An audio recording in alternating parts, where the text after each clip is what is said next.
Hi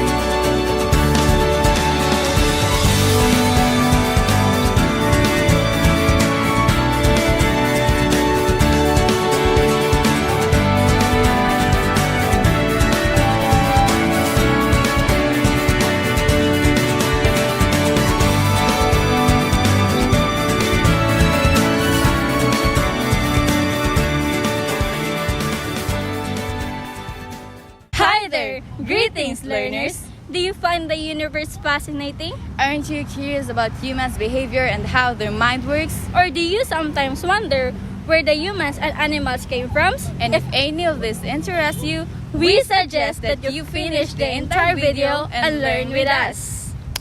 As we are about to ask strangers these following questions. Do you agree when Aristotle said that the earth was the center of the universe, and why? Do you believe that our dreams are somehow connected to ourselves and they actually have meaning? Why? About human evolution, which one would you believe? God created humans, or we evolved from humans to apes? And why?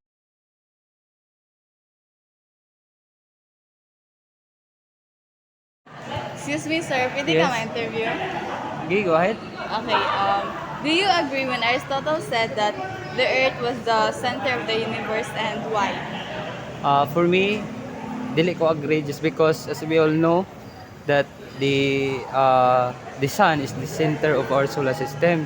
Kasi we all know sad nga na-prove pud na sa lain nga kuan na theory is ang atong sun ang nilibot dili ang kanang adlaw kundi kita ang milibot sa mao nga earth. So mo na nga diha nga kanang theory ni Aristotle is dili jud ko na siya dili ko agree ana. Thank you sir. Okay, good morning, Miss. So we are the ACT students. So for today, Miss, we're gonna ask you some question.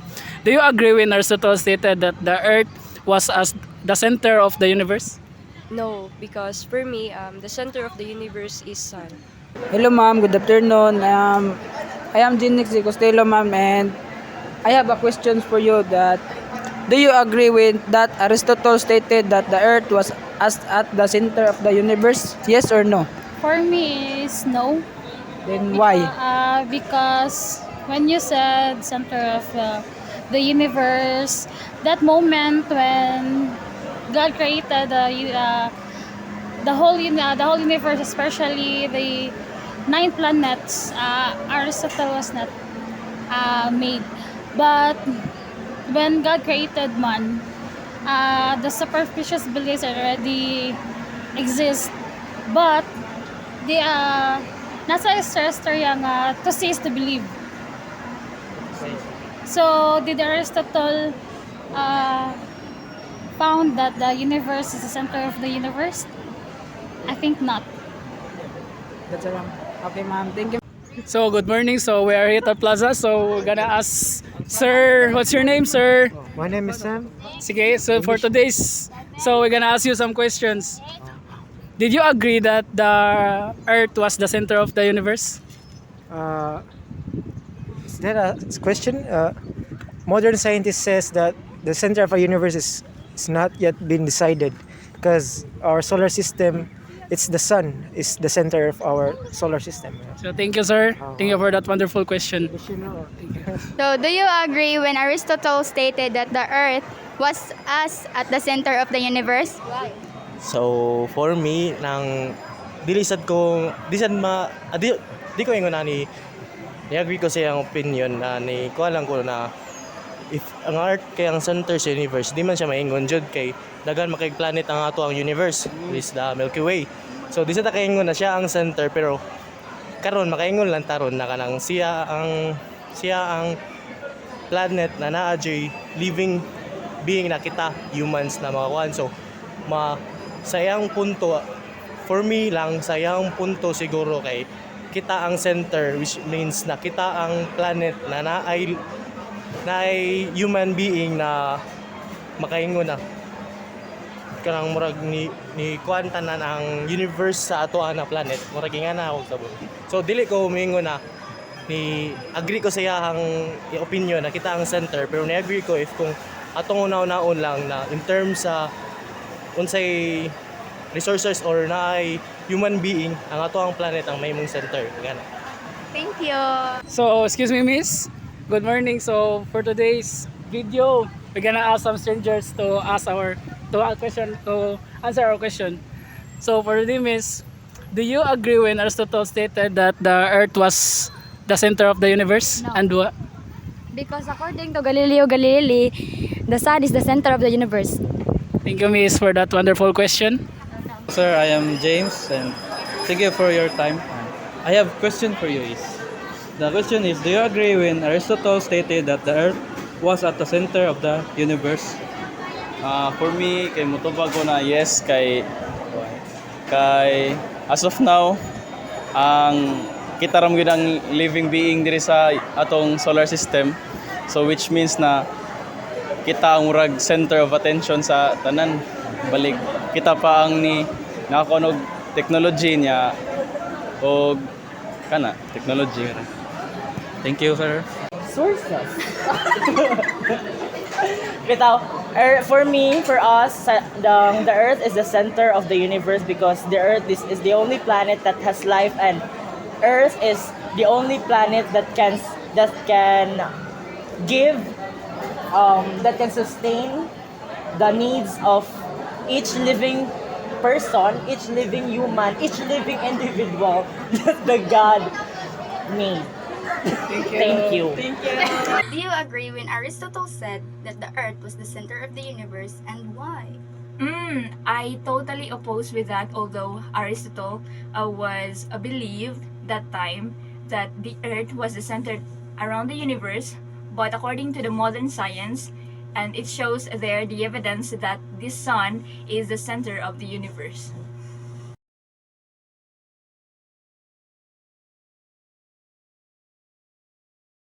We believe that our dreams are somehow connected to ourselves and that they actually have meaning. Why so? Yes, I believe that our dreams are connected to our kuan man kay because kung magdamgo ta kay it means nga naay meaning, di ba? So damgo good. So pag mata nimo then makarealize ka basi sign to or naji to meaning kato nga damgo. For example, naay someone nga nagpadamgo nimo which is katong namatay or whatsoever kanang wala nang paramdam sa imo ever since yan na may connection like kuan ba friends jud mo ana, so nagpadamgo siya nimo which is naa siya meaning like makaingon ka basi gimingaw siya nako ako ni bisita sa iya if ever namatay siya, di ba? So that's why I believe nga naa siya meaning. Mao ra to. Thank you. Do you believe that our dreams are somehow connected to ourselves and that they actually have meaning? Why so? Oo. Na mag-connect ang mga dreams sa to life kay kung unsa man mo ma-dream kung dili mo siya mabawan, like dili mo siya take para asa ni siya na. Like kung sa purpose ni para sa imo self, like mao ba nimo ganahan or dili, or mao ba nimo nightmare or mao gani mo ganahan. Mao ra to. Thank you, sir. Do you believe that our dreams are somehow connected to ourselves and that they actually have meaning, and why so? Para sa ako kanang mura siya kanang sa ako kailang kay kanang sa per my opinion lang nga kay nang tinuod siya niya napoy times nga connected sad kay sa tong pag last time tong nagdamgo ko which is napoy nagkatinuod nga kuan sad kanang murag nakapasar ko sa akong eskwela then also kay napoy part nga di siya connected sad then kay somehow man sad kay mga damgo kay murag blur digit siya sa tong damgo then napoy usa nga murag which is matinuod pud sa future and mao na sa thank you. Do you believe that our dreams are somehow connected to ourselves and that they actually have meaning? Why? Pwede na bisaya sa? Pwede na. Mo believe ko about ana nga saying kay somehow ato ang dreams kay kanang mura siya kanang ma-connected sa tungkan kay natay uban nga dreams nga like kanang sa kon kay nadamguhan na nato siya sa past pero may tabo na siya sa ato karon kanang sa present. Kay mao siya atong ginahon na abot sa future na to. Thank you. Good afternoon. Mag-ask lang ko question ni mo ate ha. Okay ra? So, akong question is, do you believe that our dreams are somehow connected to ourselves and that they actually have meaning? Why so?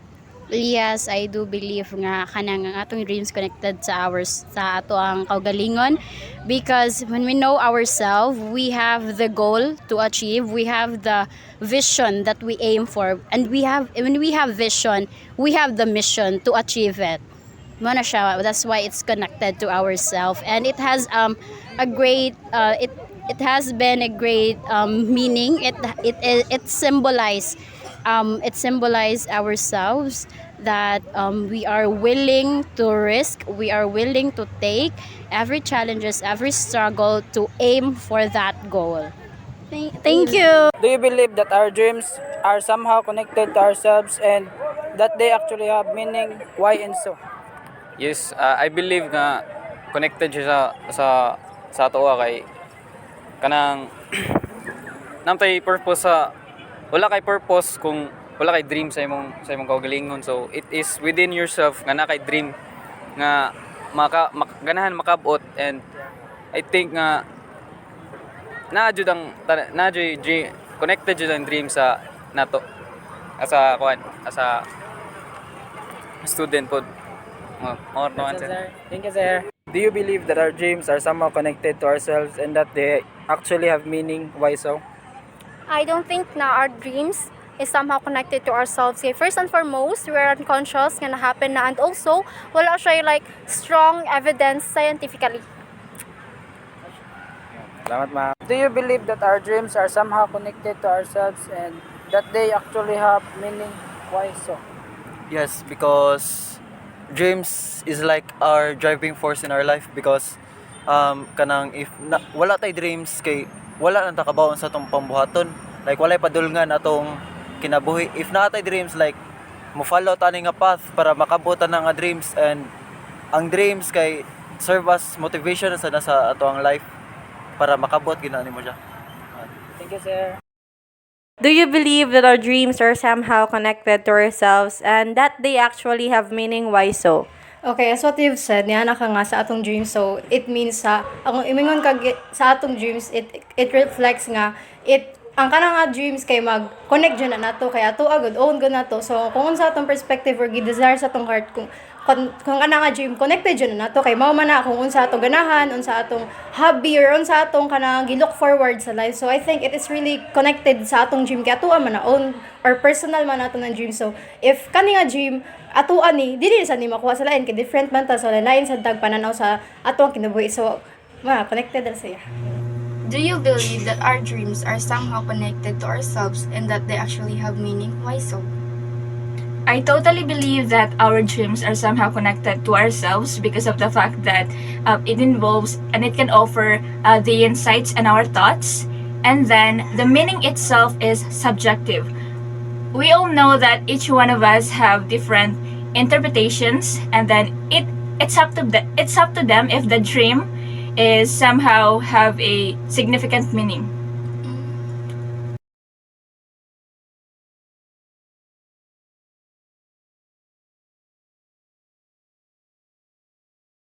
About any human evolution, in your own opinion, which do you believe God created human or humans came from monkeys? Pwede usaya? Okay. Para na ako nang nagkikan wata nagikan sa unggoy, nagibinuhat kita largo sa kanang yuta sa Ginova. Then sa katong ilang gingon nga pareha kanang nagikan tas unggoy no, kanang para nako lang kana siya ura gilain sa na siya buhat sa Ginoo, then gilain sad ang sa tao gi-separate lang sad ba. Okay, thank you. And lastly, about human evolution, which one would you believe for these two? God created humans, or we evolved from apes to humans, and why? I think I would believe the first one, which is the God created created human, I mean, because of the fact that each one of us have different religions and philosophical beliefs. And in my religion, we believe that God created us, or humans. About in human evolution, in your own opinion, which one do you believe, God created human or humans came from monkeys, and why? Mas gituuhan nako ang kuan kuya, mas gikan ta sa Ginoo kaysa sa gibuhat ta sa monkey. Kay actually dili ko mutuo sa mga gingon nga ni-evolve ta from monkey to human. Kay mas nikon ko sa gi-create jud ta ni God, creation jud ta ni God, and kon jud ta iya jud ta gikan, and niya para niya ta gibuhat, and dili kumtuan ng mga sa monkey ta gikan nga ni evolve rata from monkey to human. Kay you know daghan man jud nakabaw nga kang God jud ta niya, especially me, masituod jud ko nga si God jud ang ni-create nato, og wala ta ni evolve. Actually asa gani ang mga monkey, diba? Si God sad ang gabuhat ana. So kung nabuhat niya ang monkey, nganong dili man sad niya mabuhat ang human nato, diba? So masituo ko nga gibuhat si God jud ang ga-create nato, og wala ta ni evolve sa pagka monkey hantad sa ni nagka-woman ta. Hi, hello, good morning. Pwede po ma-interview niyo kaya? Yes, okay ra kayo. Okay. Do you believe God created human or human came from monkeys? For me kay kana ganing like ang monkey kay kasabihan ra man gud na to, like sa first jud nga person kay si Idan og si Aba ra ba. So ara man jud na siya nagsugod, like kato gani nga question nga nainikaon ba kato nya sa monkey gani kay kasabihan ra man gud na sa bata, like ang uban kanang like balibhoon kuno ka. Balibhoon kay gikan kuno ka sa unggoy. Mao ra sad na akong nahibaw-an nila. Okay, thank you. Which one do you believe, God created humans or He evolved from apes to humans, and why? If we believe like we think that God created us, so in that case or in that particular evolution or situation, we think God na si God yun ang create, kaya siya man din ang create sa all things in this world. Kung siya sad ang kuan sa kanang mga or something na related karon sa mga kuan dira. So God really could kuan din ang God first, kaya siya dito.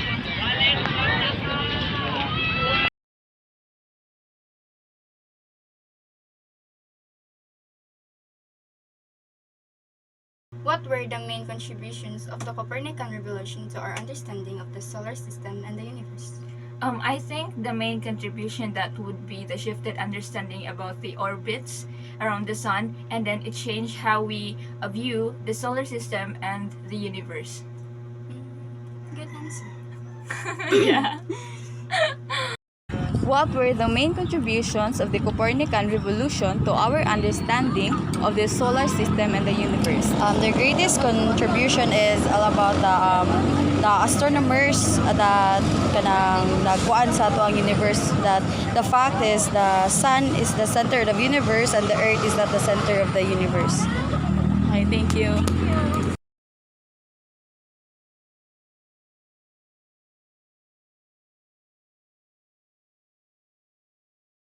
What are some debated theories during the human evolution?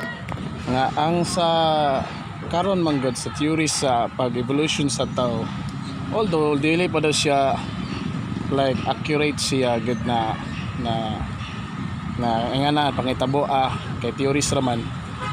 So based sa akong opinion, mura na siya ang akong feel na kay mura siya by species bitaw. Example, adibali atong i-connected na atong species as a human o animals murag laylay pareha ba na, diba? Example, na line breed na example iro na line Bisaya na iro or mga klase na iro, same ra na sa humans. Kay sa panahon sa Homo sapiens, di ba, tong naong sa shape sa tong ulon dili pa na literal na ngani gid og shape, mura tag mas dako mata og simod ra ngana. Kay sa panahon sa human evolution kay kuan ba kanang kitong karaan kay by tribe na sila, nalahi sila yung mga itsura kay sila ra po yung siguro breeding ana something ana lahi po sa tribo nga niabot sa point siguro na kasundo na sila, nagka yugmaay nga anak silang duha. So diya siguro nagsugod ang evolution sa human na nangani atong naong na ni gwapo gwapa. Okay, thank you. Thank you, kuya.